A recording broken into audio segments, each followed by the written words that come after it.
ప్రియ శ్రోతలు, ఈ రోజున మన పాఠం 1 పేతురు 3వ అధ్యాయం 8 నుండి 14వ వచనం వరకు జాగ్రత్తగా వినండి. మీరందరూ ఏకమనస్కులై ఒకరి సుఖదుఖములందు ఒకరు పాల్పడి సహోదర ప్రేమ గలవారు, కరుణాచిత్తులు, వినయ మనస్కులు అయి ఉండండి. ఆశీర్వాదమునకు వారసులవడానికి మీరు పిలువబడ్డారు గనుక కీడుకు ప్రతి కీడైనా దూషణకు ప్రతి దూషణ అయినా చేయక దీవించండి. జీవమును ప్రేమించి మంచి దినములు చూడగోరేవాడు చెడ్డదానిని పలుకకుండా తన నాలుకను, కపటపు మాటలు చెప్పకుండా తన పెదవులను కాచుకోవాలి. అతడు కీడు నుండి తొలగి మేలు చెయ్యాలి. సమాధానమును వెదికి దానిని వెంటాడాలి. ప్రభువు కన్నులు నీతిమంతుల మీద, ఆయన చెవులు వారి ప్రార్థనల వైపు ఉన్నవి గాని ప్రభువు ముఖము కీడు చేసే వారికి విరోధముగా ఉన్నది. మీరు మంచి విషయములో ఆసక్తి గలవారైతే మీకు హాని చేసేవాడెవడు? మీరు ఒకవేళ నీతి నిమిత్తము శ్రమపడినా మీరు ధన్యులే. వారి బెదిరింపునకు భయపడకండి, కలవరపడకండి. శ్రోతలు వింటున్నారా? అందరూ ఏకభావము, ఏకమనస్సు కలిగి ఉండాలి. ఒకరి పట్ల ఒకరు సదవగాహన గలవారై ఉండాలి. మీరంతా ఒకే కుటుంబం. ఒకరినొకరు ప్రేమించాలి. దయా సానుభూతి గలవారై ప్రవర్తించాలి. వినయ విధేయతలు గలిగి మర్యాదగా ప్రవర్తించాలి.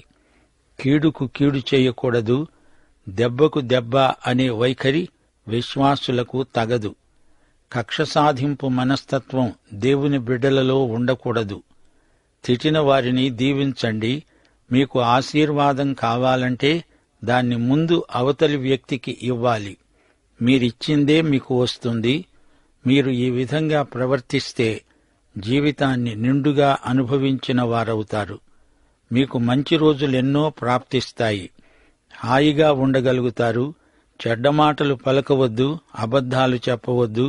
చెడు చేయకుండా ఉంటే చాలదు, కీడు చేయకుండా ఉండటంతో పాటు మేలు చెయ్యాలి. లేకపోతే అంతా కీడు కిందికే వస్తుంది.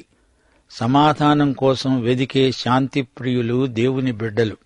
శాంతి మార్గాన్ని అన్వేషించాలి. శాంతి కోసం కృషి చెయ్యాలి. ప్రభువు నీతిమంతులను కనిపెట్టి చూస్తున్నాడు. వారిని గమనిస్తున్నాడు. వారి ప్రార్థనలను ప్రభువు వింటాడు. చెడుగు చేసేవారికి దేవుడు వ్యతిరేకి. 34వ కీర్తన 12, 16 వచనాలలో ఇదే మాట చెప్పబడింది.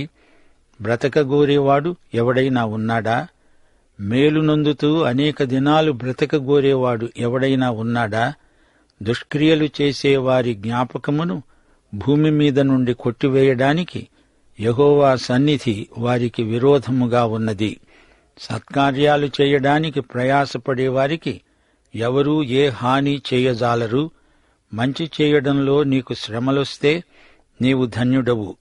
వారు ఊరికే బెదిరిపోతారు. మీరు అలా భయపడాల్సిన పనేమీ లేదు. కలవరపడకండి. సంఘంలో విశ్వాసుల ప్రవర్తన ఎలా ఉండాలో పేతురు చెబుతూ ఉన్నాడు. అందరూ మనసు కలిసిన వారై ఉండాలి. సానుభూతి, ఒకరి శ్రేయస్సుపై ఒకరికి శ్రద్ధ ఉండాలి. మర్యాద మన్నన కలిగి సభ్యత కలిగి ప్రవర్తించాలి. వినయ విధేయతలు దేవుని బిడ్డలలోని ప్రత్యేకత. ఒకరి మీద ఒకరు పెత్తనం చేయడానికి ఆశించవద్దు. కయీను, నీ సోదరుడైన హెబెలు ఎక్కడా అని దేవుడు అడిగితే కయీను ఏమన్నాడు? ఏమో నాకు తెలియదు, నేను అతనికి కావలివాణ్ణా? నీవు హెబెలుకు కావలివాడవు మాత్రమే కాదు, నీవు అతనికి సోదరుడవు. అతనికి సాయపడడానికి బదులు అతణ్ణి ద్వేషించి హత్య చేస్తావా? అది నీకు తగదు. కొండమీది ప్రసంగంలో ప్రభువు ఏమి బోధించాడు? ఒకడు నిన్ను ఈ చెంప మీద కొడితే ఆ చెంప చూపించు. చెడుగును సాత్వికంతో నిరోధించాలి. సాత్విక నిరోధమే గెలుస్తుంది. ఇది దేవుని విధానం. నిన్ను హింసించే వారిని దీవించాలి. సంఘంలో వివాదాలకు ఇదే శాశ్వత పరిష్కారం. జీవమును ప్రేమించటమంటే ఏమిటి? జీవితాన్ని పూర్తిగా అనుభవించటం. మంచి రోజులు రావాలని ప్రతి ఒక్కరూ కోరుకుంటారు, కాని అనుభవించలేకపోతున్నారు. దేవుడిచ్చింది అనుభవించలేకపోవడం దౌర్భాగ్య స్థితి. జీవితాన్ని, జీవాన్ని అనుభవించి ఆనందించాలంటే, దేవుని సజీవ వనరులు నీకోసం విడుదల కావాలంటే ఏం చెయ్యాలి? దేవుడు నీకు నారింజ పండు ఇచ్చాడనుకో, దాన్ని పూర్తిగా పిండి దాని రసమంతా తాగేయాలి. దేవుని కోసం జీవించాలి. నిండుదనం నీకు తృప్తినిస్తుంది. ఈ ఆశీర్వాదానికి తాళపు చెవి ఉంది అంటున్నాడు భక్త పేతురు.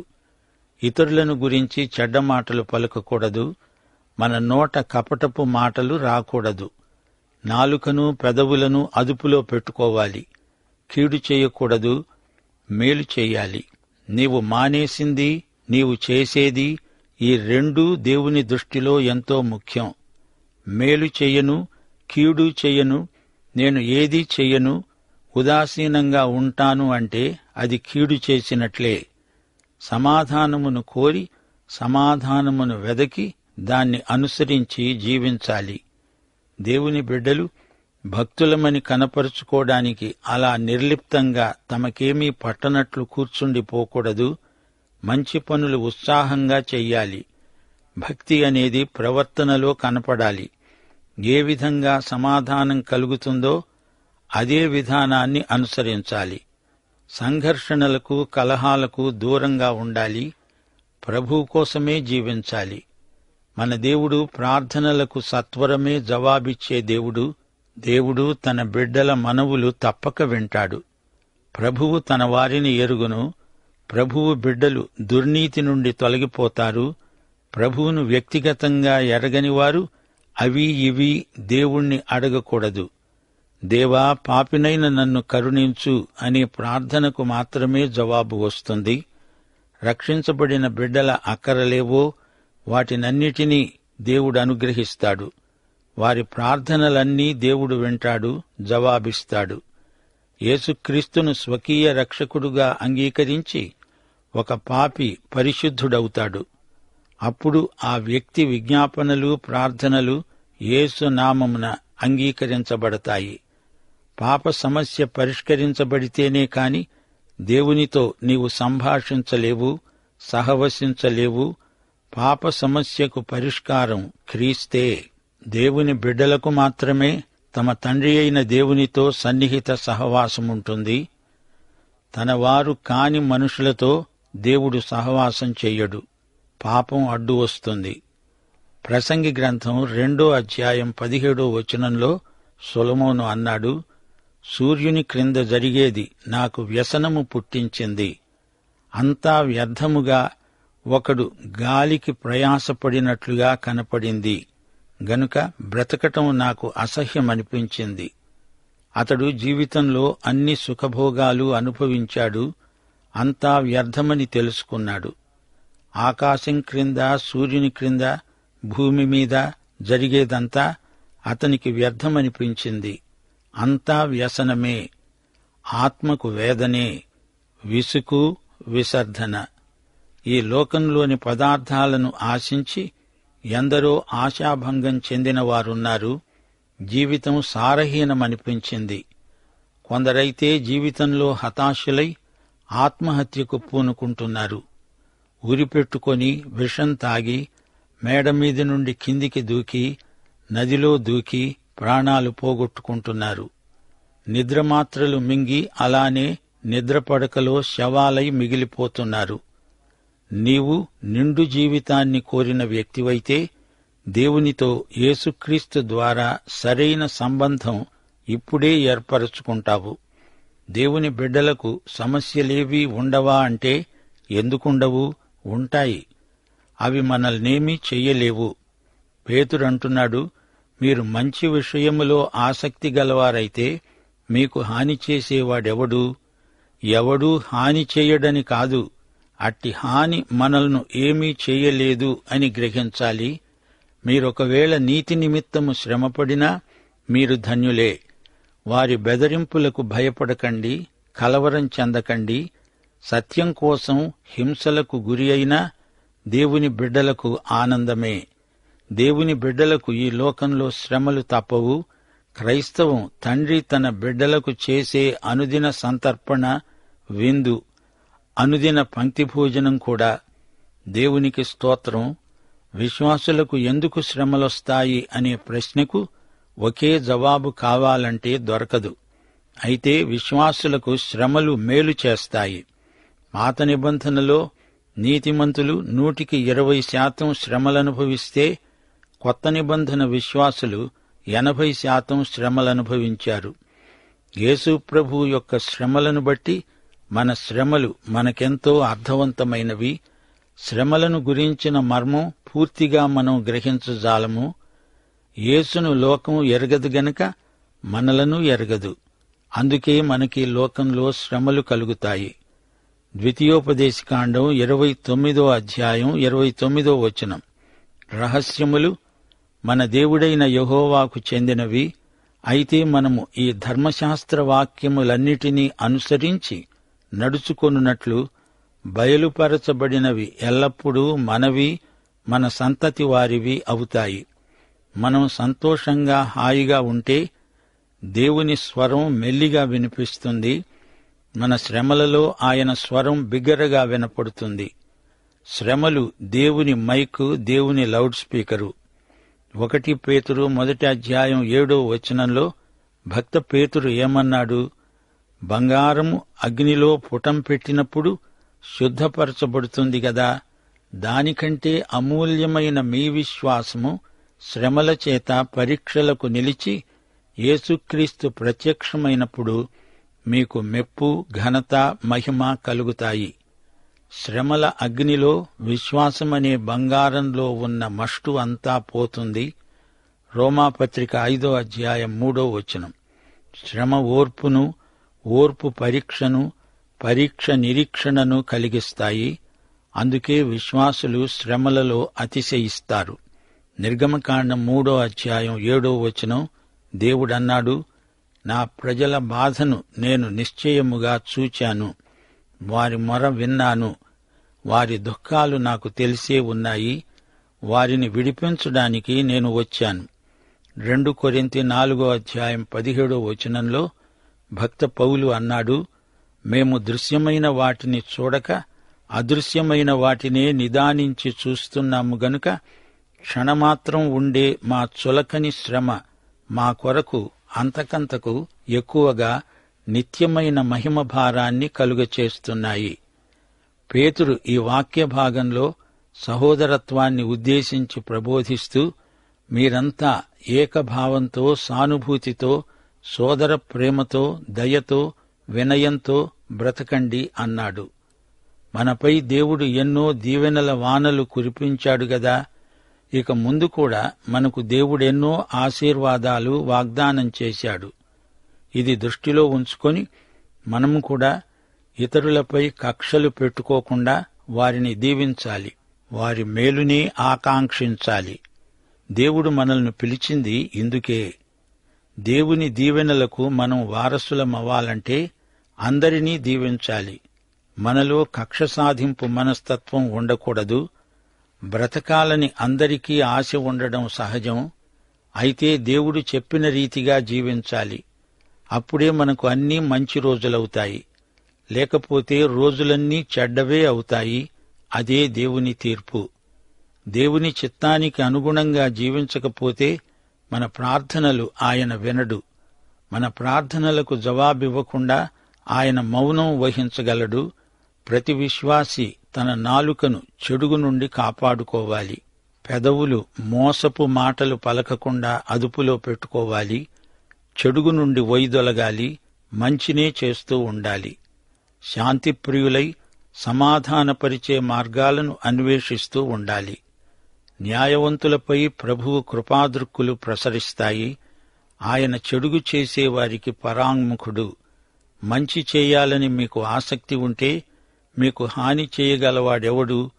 అవిశ్వాసులు కూడా ఈ దైవ లక్షణాలను చూచి మెచ్చుకోగలరు. నీతి నిజాయితీ కోసం బాధలకు గురి కావలసి వచ్చినా మీరు ధన్యులే. వారు భయపడేదానికి మీరు భయపడకండి, కంగారు పడవద్దు. న్యాయమైన యథార్థ ప్రవర్తనకు ఫలితంగా బాధలు రావడం ఈ లోకంలో సాధారణ సంభవమే. భయపడకండి, ధైర్యం వహించండి. సోదరీ సోదరులారా, మరచిపోకండి, ఈ మాటలు రాస్తున్నది సీమోను పేతురు. పేతురు అంటే రాయి, రాయిలాంటి వాడయ్యాడు సీమోను. 4 సువార్తల్లో పేతురు సంగతి చెప్పబడింది. స్వతహాగా ఈయనలో ఉద్రేకపు పాళ్లెక్కువ. అపొస్తలుల జాబితాలో పేతురు పేరు మొదట ఉంది. పేతురు హృదయం విశాలమైనది, సాహసికుడు. అయితే క్షణికోద్రేకంలో పెద్ద పెద్ద వాగ్దానాలు చేస్తాడు. మరుక్షణంలో మరీ పిరికివాడైపోతాడు. అయితే తాను ఈ ఉత్తరం రాసేటప్పటికీ పేతురెంతో మారిపోయాడు. పెంతెకోస్తు తరువాతి పేతురు ధైర్యశాలి, ఆత్మపూర్ణుడు. ప్రభువు కోసం ఎంతకైనా తెగించగలడు. అతని విశ్వాసం, అతని సాహసం, తెగువ అతని మాటల్లో వ్యక్తమవుతోంది. అంతేకాదు, అతని తగ్గింపు, వినయశీలం కూడా పేతురు మాటల్లో స్పష్టమవుతోంది.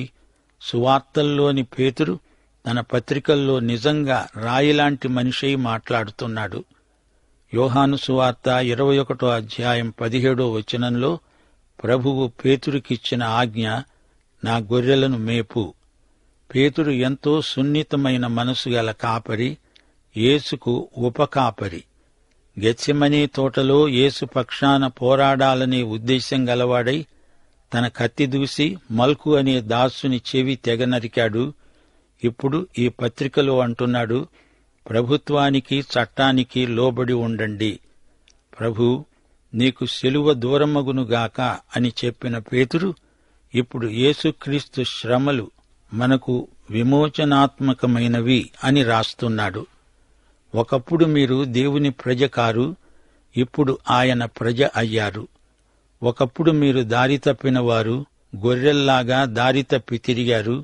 గాని ఇప్పుడు మీ ఆత్మలకు అధ్యక్షుడు, కాపరి అయిన వాని తట్టుకు మరలి వచ్చారు.